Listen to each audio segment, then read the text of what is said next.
I write a newsletter called Abortion Every Day, which is very self-explanatory. I'm trying to cover as much as I possibly can about everything that's happening with the attacks on abortion rights. So it's been a very busy few years. Yes, nonstop for you. My name's Jessica Yellen. For anybody who doesn't know, I do News Not Noise, where I break down what's happening in politics, tech, the international world, culture, and I try to take the noise out, which is kind of And hard these days. it's so good though. I feel Thank you. like the ability to articulate this mess right now for people is so important. Is there anything what are you working on right now? Like what are you going to be working on Uh, tonight and for tomorrow?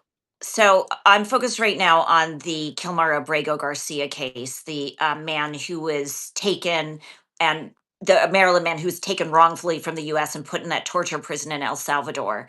There was just a hearing this afternoon where they Okay. went back before the federal. Do you want me to talk about it Yeah, for a second? please. Please. Yesterday the president of El Salvador visited the White House, sat with Trump, and they played this game where each of them was like, "It's not. I can't return him. I can't take him if you won't return him." Both in apparent defiance of Supreme Court and a federal court's ruling. But the administration is playing cute. They're not just ignoring the courts; they're going to court and being very legalistic, right? Mm, So, we are, yes, constitutional crisis ish, but they are at least playing the game that they're trying to cooperate. right. Mhm. So they were back before a federal court just now, like the hearing just ended. And I'm going to be talking to a lawyer about that tonight. But basically, the judge said, you have 2 days sorry, 2 weeks Yeah. to give us a report on what you've done to, quote, facilitate his return. Um, the administration amazingly had said, we already told you how we were facilitating his return because we provided a transcript of the press conference between Bukele and Trump. And that is the detail we're willing to go into. And the Trump judge is like, yeah, Wow. no, it's What's their argument? Like what is there any yes. defense really? I mean, I don't think this is legitimate, but their claim Yeah. is that when they went to the judge had said, the lower court judge, federal judge had said, you have to facilitate and effectuate his Mhm. return.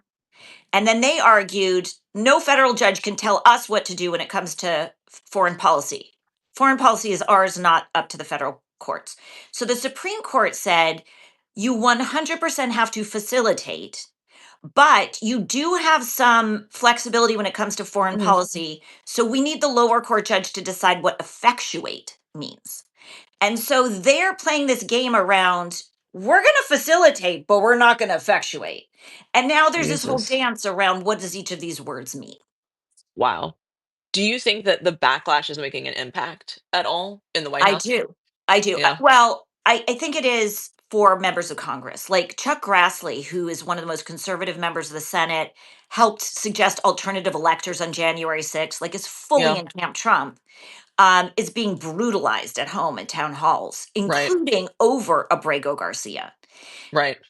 So what we're looking for, like in my space, is basically what's going to be the amount of pressure that pushes Republican members of Congress to say enough.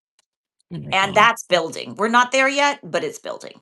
Is there anything like for my readers, what's the best thing that they can do to like help exert that pressure? Is it I, local representatives? Like what's the yes. I mean, people say, what can I do other than 5 calls? Do your 5 calls. yeah, And also call your local state representatives in your local state legislature. Because on other topics like public health, on getting Social Security, like on getting like Medicaid block grants, stuff like that, your state is going to be increasingly important right now right, so build that relationship too. right.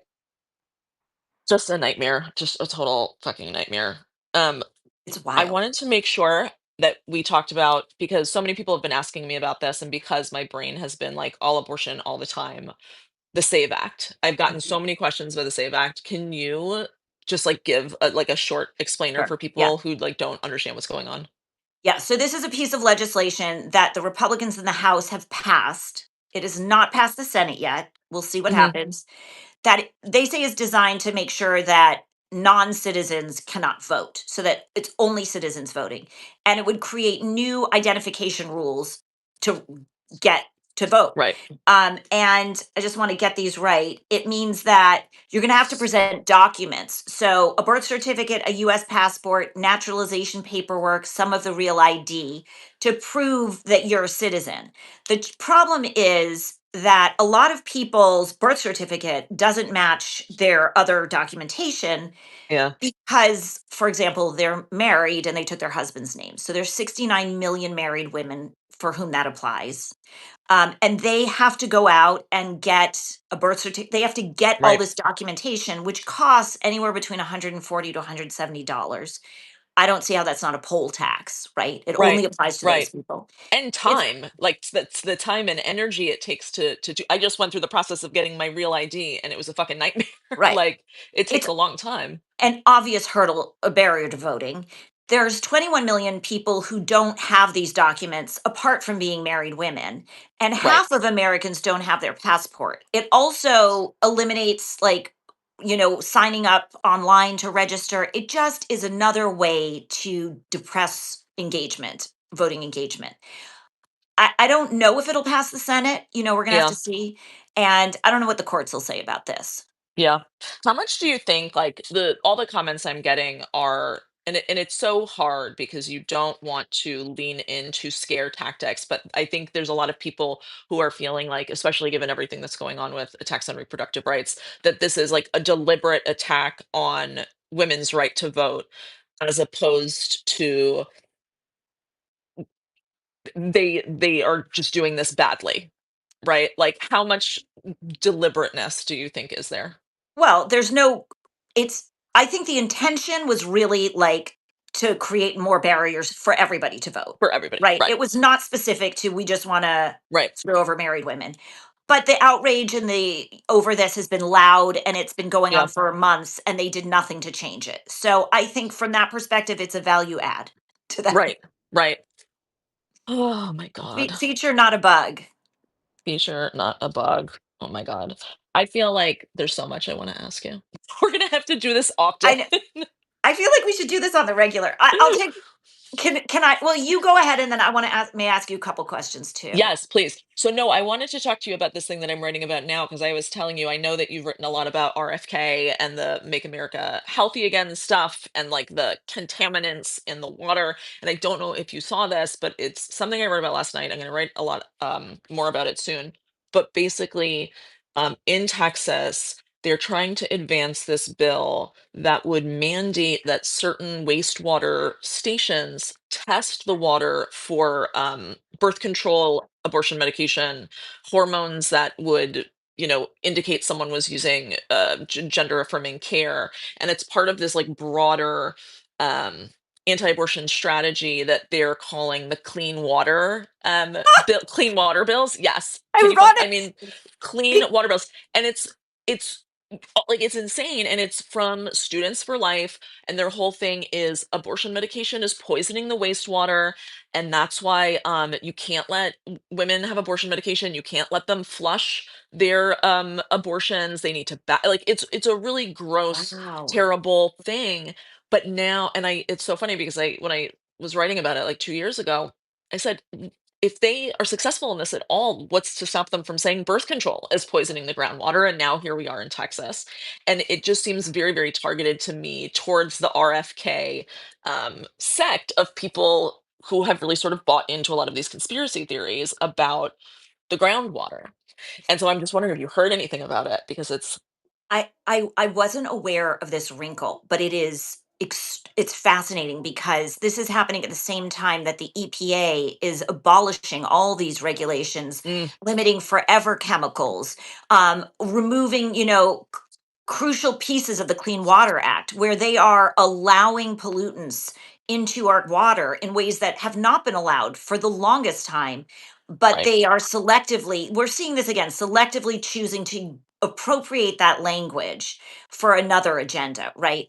And the truth is, I mean, I think it would be interesting to sort of do a comparison between what they're doing Yeah. with actual chemicals and this stuff. And I do think that ultimately it only increases the ferocity of the backlash, right? Right. People won't get it until all of a sudden it's so evident what's Mm, happening. And, we do hit these threshold points, these breaking points where the public understands. And this to me is just such an outrageous contradiction. Right. I hope Be- that's right. I hope it's that breakthrough point. I mean, I feel like we saw that with IVF and the Alabama decision, and it was this sort of like mainstream moment where people started to Yeah. understand. But Yeah. like, I'm waiting for more of those when it comes to abortion. I mean, I think it's hard because so little's break there's so much going on. It's hard for these Mhm. individual things to break Yeah. through. But in time, as you beat the drum, people will hear this and understand because that is such Yeah. we're moving into the surveillance state moment too. And it ties into that. I mean, you're doing it literally with drinking water and then, in the cyber space with Doge and data surveillance. Exactly. Exactly. Mm. It's wild. So, may I ask, are there other Yep. efforts in other states to monitor things like, I don't know, miscarriages? Yeah. Yeah. That's I mean, it's totally in addition to the clean water stuff. So I think there's a little over half a dozen states that are considering like the clean water bill, um, which in part is abortion medication, in part birth control. But the criminalization piece, I'm very, very worried about, and I don't see enough people talking about it.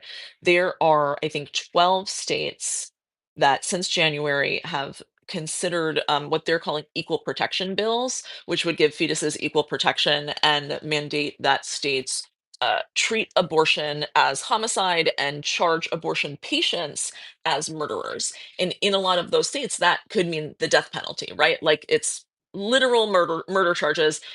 And what this would do, in addition to punishing abortion patients, is open the door to investigating any pregnancy loss and make any pregnancy loss potentially criminally suspect, right? Which they say very explicitly, by the way. Like the legislators who are proposing these say that very explicitly. This is so police can investigate miscarriages they think are not really miscarriages. And we're already seeing that they don't need these laws anyway to do that, right? Like the young woman in Georgia who was arrested for her miscarriage, they didn't have one of these laws. So, how, and what does investigate mean? Like, mm, what do they do? I mean, it literally means sending off like miscarriage tissue, fetal tissue for an autopsy. I know. This is, I mean, I think that what happened to this woman in Georgia is actually a really good example of what it looks like, of what criminalization looks like, where she was found outside of her apartment complex, passed out, bleeding. They took her to the hospital. Some neighbor said something to a police officer about her throwing her fetus away, or a nurse heard something. They call the police in, and something that happens to 1 in 5 American women, miscarriage happens to 1 in 5 American women, is now immediately suspect because they didn't like the way that she disposed of it, right? Like that so many of these cases really come down to that, where it's a lot of cops and prosecutors who don't know anything about women's bodies, who don't understand what miscarriage really looks like, what people are supposed to do with miscarriages. There are no laws in any state about how to dispose of a miscarriage, nor should there be, right? That's not something we want police involved in. But there's sort of like, it's something I call the ick factor, right? Like when you have a lot of men who are in these positions, they're like, ugh, I don't like that. I don't like Right. that she disposed of her miscarriage that way. And generally, we're talking about patients who are women of color, who are poor, sometimes they're unhoused or they have substance abuse problems. And so those are the people who get targeted for investigations. Uh, but, as we know with everything else, they're trying it out on the most marginalized communities, as we're seeing with the way that they're just deporting people and snatching people off the street. They're trying it with the most vulnerable communities in the hopes that not enough people will care.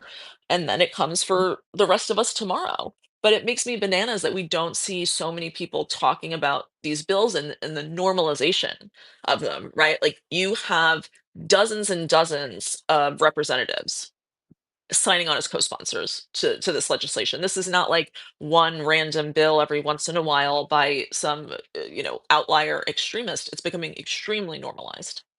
What do they like, have we seen a case of somebody who's had a miscarriage who's been convicted? Yeah, Purvi Patel. in Indiana a few years ago, and this was before Roe was overturned, which makes this so scarier. They've been doing this for a while. Their argument, of course, was that it wasn't a miscarriage, that she caused the end of the pregnancy. Oh, like with drug Like use. I think with her they said it was abortion medication, but they didn't find any abortion medication in her system, right? But they sentenced her to 20 years in prison, and it ended up being overturned, thank goodness. But they are trying this constantly in Alabama. They are, I think it was 14 women, 14 pregnant women they put in jail for drug use while pregnant to protect their fetuses. So that was the crime. The crime was essentially like child endangerment, something like that, and that's the very natural outcome of fetal personhood laws. It just allows them to target vulnerable pregnant people. And this idea that it's going to stop there or stop with certain people, I find so absurd. It's also going back to your first story about the water. Hmm. I mean, if they do find mifepristone in the drinking water or whatever, then presumably what are they going to do? Go around and knock on the door of every woman of childbearing age and Right. say, "Can I do a swab?" I know. I mean, It's a very weird surveillance. I think that they're just going to say it's poisoning the wildlife, it's poisoning so we have to animals. make it illegal. And so we have to make it illegal. Same thing with birth control, same thing with gender affirming care. All of a sudden we care about clean water. All of a sudden we care about the environment, even though there's no evidence that any of those things harm How the environment. how much pushback are you seeing from sort of moderate Republicans in some of these states? Zero. Because zero of them know about. I mean, honestly, there's been almost no coverage of this. People don't know about it. Um, and very deliberately so, like there are these very boring waste management blah blah blah bills, right? It's not like we're looking for birth control in the water bill. They're being very deliberately boring. Very few people know about it. And they've bought into, I mean, they're also beholden to the anti-abortion lobby, For that funding. they yeah, and so they go along with it. They're like, "Oh, well, it's helping women. We're trying to protect women from drinking unsafe Right. water." Never mind the forever chemicals are back in. Can I ask, there's a woman in Texas who was a doula who was Mhm. charged. Is Yeah. that case advancing? Yeah, that's still going. I think that she is out on bond, and is on house arrest, but what's really, I mean, it's also messed up. They're in Texas, they're really using a lot of anti-immigrant sentiment around this, Uh, where one of her supposed co-conspirators had a green card or came into the country illegally at first and then now is there legally. And so the headlines have become illegal immigrant performing illegal back alley abortions, that sort of thing. It's really, and I think what's troubling is that there hasn't been as much backlash as you would hope to it, right? There was sort of that initial outcry. Um, but again, this is a person, this is a provider, a doula who served a mostly low income Spanish speaking population, and so they're really leaning into it. It's the same thing with the mom in Louisiana who's been brought up on criminal abortion charges for helping her teenage daughter end her pregnancy. Um, they've targeted someone they think is going to be really unsympathetic, right. right, to voters, because they're saying that she coerced the teen, even though that's not, all my sources tell me that's not really the case. May I ask you the same question you asked me, which Mm. is what can people do? I mean, to me, so much of it, oh, and someone just pointed out, that's right, she was a midwife. She's a midwife, not a Ah, doula. My okay. apologies. Oh my God. um I do think so much of this to me is about, and you know this, it's about attention and media attention and getting that coverage and getting the correct coverage and making sure that even if it's just like your local outlet, that they don't fall prey to anti-abortion framing. Right? Like one of the things that was so frustrating to see in this Georgia case, for example, where the woman who had a miscarriage was arrested, they put her mugshot up on the crime pages. This was treated like a crime story.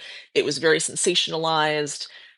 we don't need to do that. We can hold local media accountable for stories like that, and demand that they're treated with the respect that they deserve, and that readers are given sort of the context Right. that they deserve. Right. But it's hard. We were talking earlier. We're in a moment when not a lot is breaking through. There's so much horrible stuff happening Yeah. that it's hard to. Right. Someone says calling my Texas legislators will do zilch. I don't know, going to town halls and making a ruckus Yeah. gets media attention.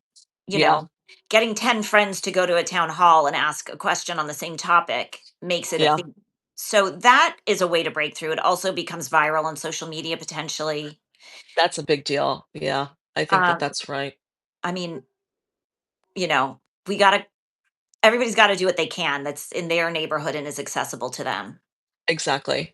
I know that you are gonna be Yes. leaving at 6. What should we take some questions if Yes. anyone has Do you know how questions to do for either this? of us?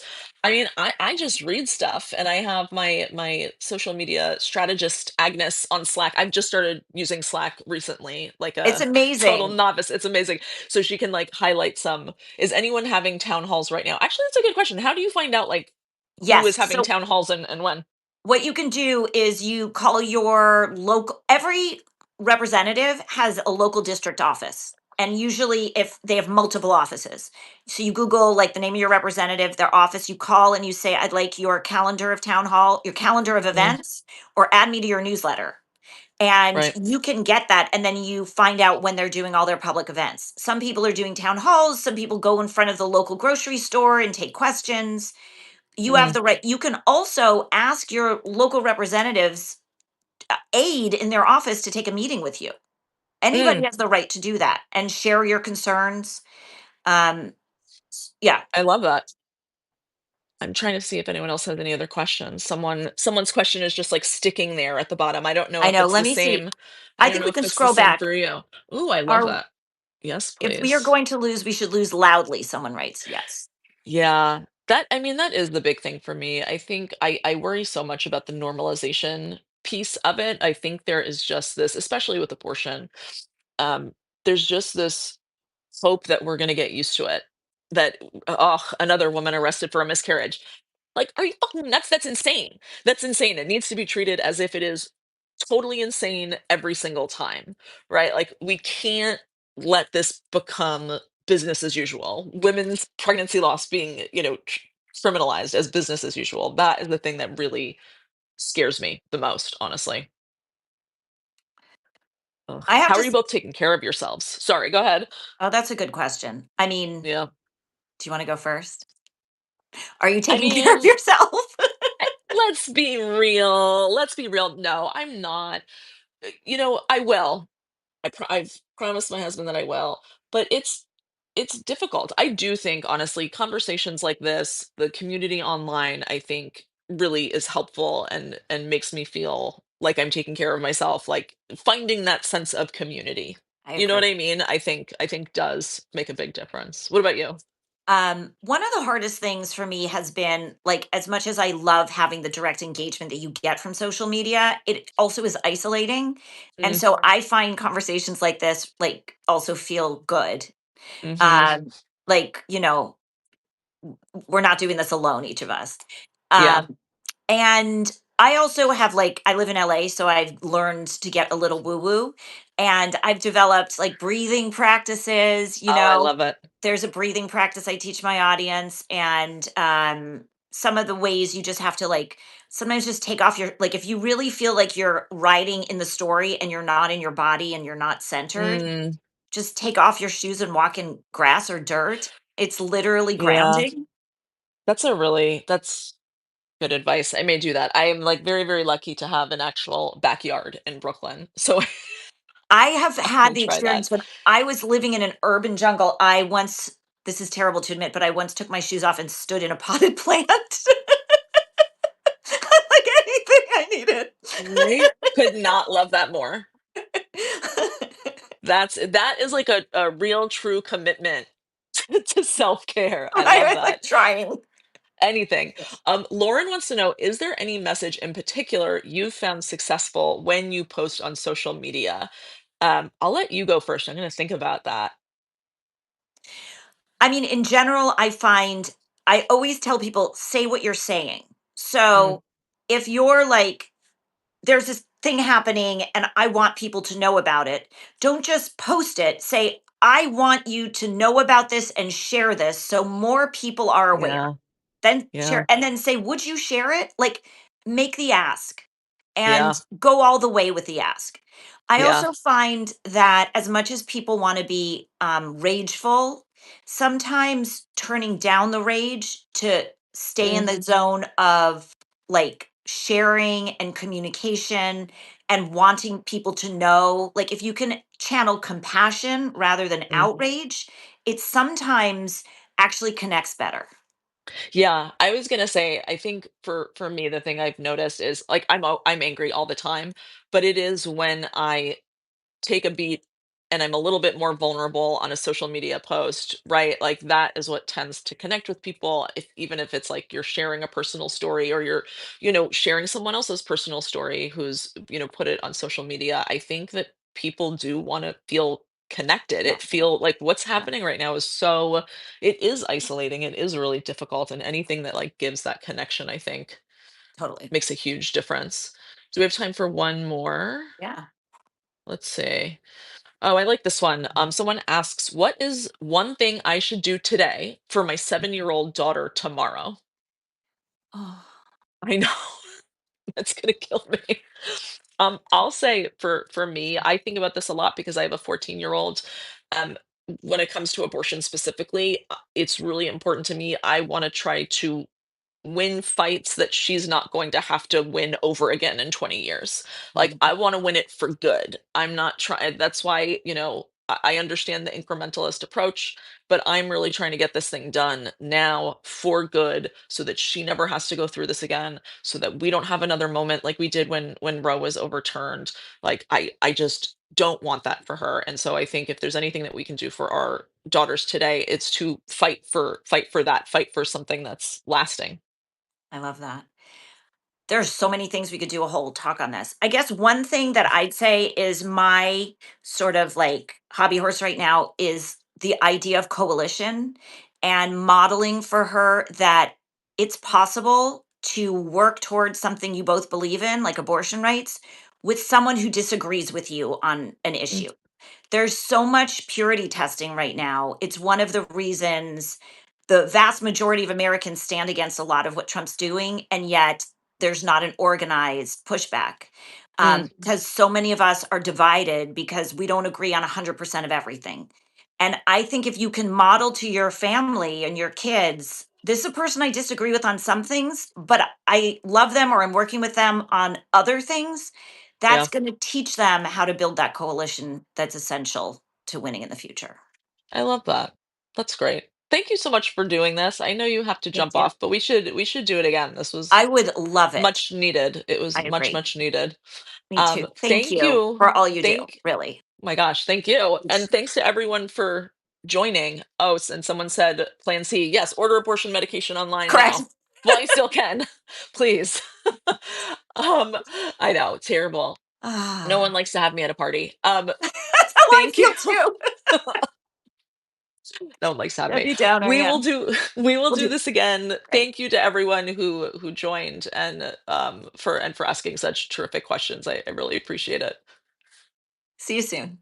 Bye bye. Bye. Bye.